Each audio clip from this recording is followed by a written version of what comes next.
मुझे विश्वास है कि आप आगे भी इसी तरह दिल को छू लेने वाली रचनाएं हमें सुनाते रहेंगे।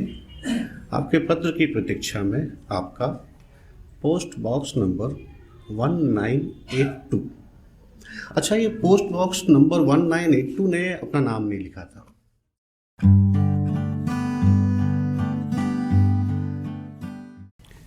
श्रीमान कसक जी, नमस्ते।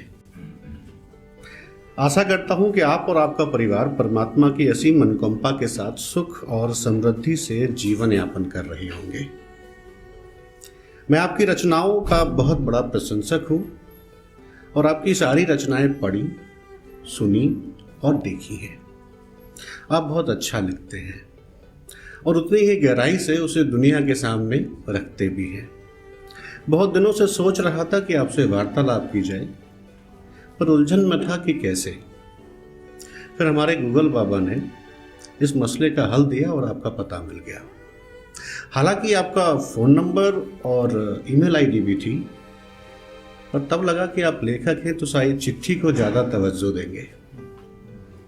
इसलिए इस अंतर्देशी के माध्यम से आपको अपनी शुभकामनाएं भेज रहा हूँ।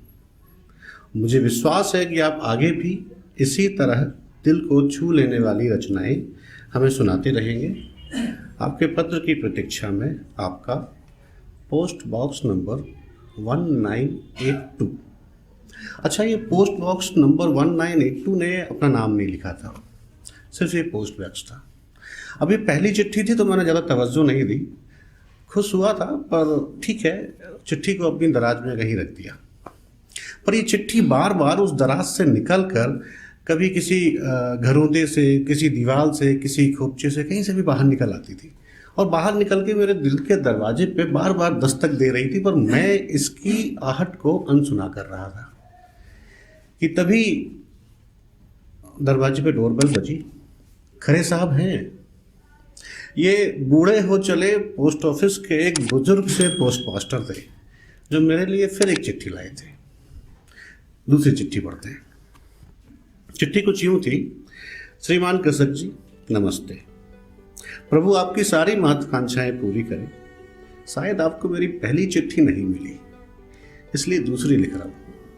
वो क्या है ना, मुझे चिट्ठी लिखना बहुत पसंद है, और वो भी अपने सुपरस्टार के लिए लिखी जाए तो फिर सोने पे सुहागा है। आप तो मेरे सुपरस्टार हो, जो बिना मेरी बात सुने मेरे दिल का हर हाल जान लेते हो। जब आपको सुनता हूं तो ऐसा लगता है कि ये तो मेरी ही बात है, ये तो मेरी ही कहानी है। मैं आपकी कविताओं और कहानियों में खुद को ढूंढ लेता हूं। आपका बहुत बहुत धन्यवाद मुझे मुझसे मिलाने के लिए। आपके पत्र की प्रतीक्षा में आपका पोस्ट बॉक्स नंबर 1982। अभी ये सब दूसरी चिट्ठी थी। कोई मेरा फैन हो सकता है, मुझे तो यकीन नहीं था, पर यार आज के ज़माने में इस व्हाट्सएप और ईमेल वाली दुनिया में कौन इतना वेला है जो पोस्ट ऑफिस जाएगा, अंतर्देशी खरीदेगा, चिट्ठी लिखेगा, मुझे भेजेगा। कोई जेन्युइन फ्रेंड होगा तो जिसको मेरी कहानियाँ या कविताएं उसके दिल में घर कर रही थी। तो मैंने भी अपने पास के पोस्ट ऑफिस का पता निकाला, छुट्टी लेके एक दिन गया, अंतर्देशी खरीदा, एक शुभकामनाओं भरी चिट्ठी लिखी और उनको भेज दी। फिर वो दिन था कि भी कुछ 2 महीने पहले तक हम 1 साल हो गया था कि हम मेरी और पोस्ट बॉक्स नंबर 1982 की चिट्ठियों की जो रवानगी थी वो जारी थी। उन्होंने चिट्ठियों में अपने बारे में बहुत कुछ बताया, पर सब कुछ नहीं। मैं उन चिट्ठियों में खुद को ढूंढ रहा था और मेरा जो फ़ैन था वो अपने आप को ढूंढ रहा था। हम दोनों बहुत खुश थे। हर 2 हफ्ते में एक चिट्ठी मुझे मिलती और एक मेरे फ़ैन को।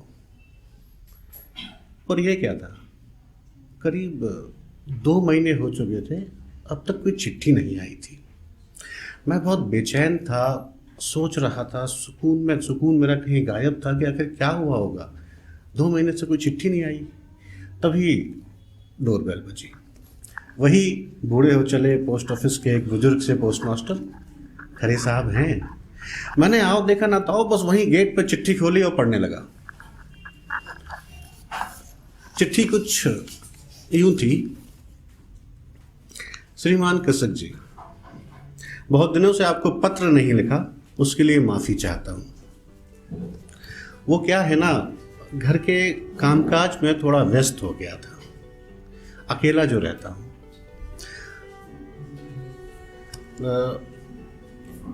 लड़कियों की शादी हो चुकी है और वो अपने अपने घर चली गई, और लड़कों ने शादी करके अपना अपना घर बसा लिया।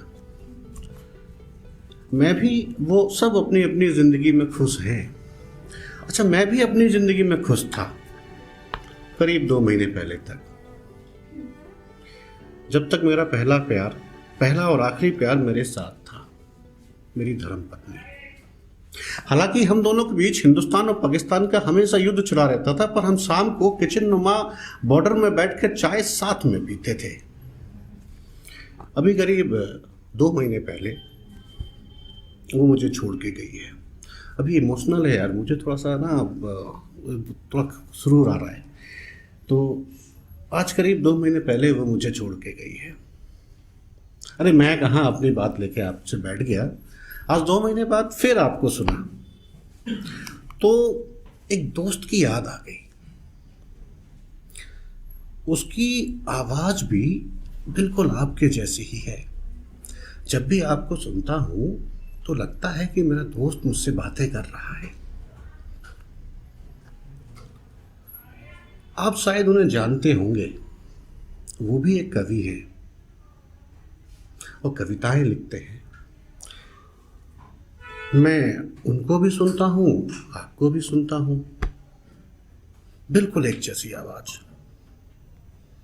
आपसे तो चिट्ठियों से बात हो जाती है, पर उनसे नहीं होती। शायद वो अपने पुराने दोस्त को भूल चुके होंगे, पर मैं नहीं भूला। अगर किसी महफिल में वो कभी आपको मिल जाए ना, तो उनसे पर इतना भर कह दीजिएगा कि उनका 80 साल का दोस्त उन्हें याद कर रहा है। कभी वो भी कोई चिट्ठी लिख दे हमें। उनका नाम भी अमित खरे है, और वो भी कसक के नाम से लिखते हैं। वैसे तो मेरा बेटा है, पर बेटे से बढ़कर दोस्त भी है।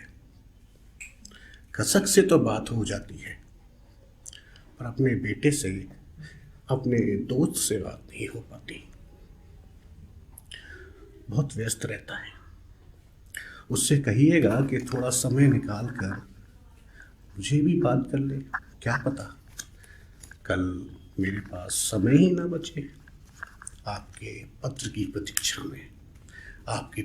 में। आपका पोस्ट बॉक्स नंबर 1982 1982 मेरा भारतीय। Thank you guys.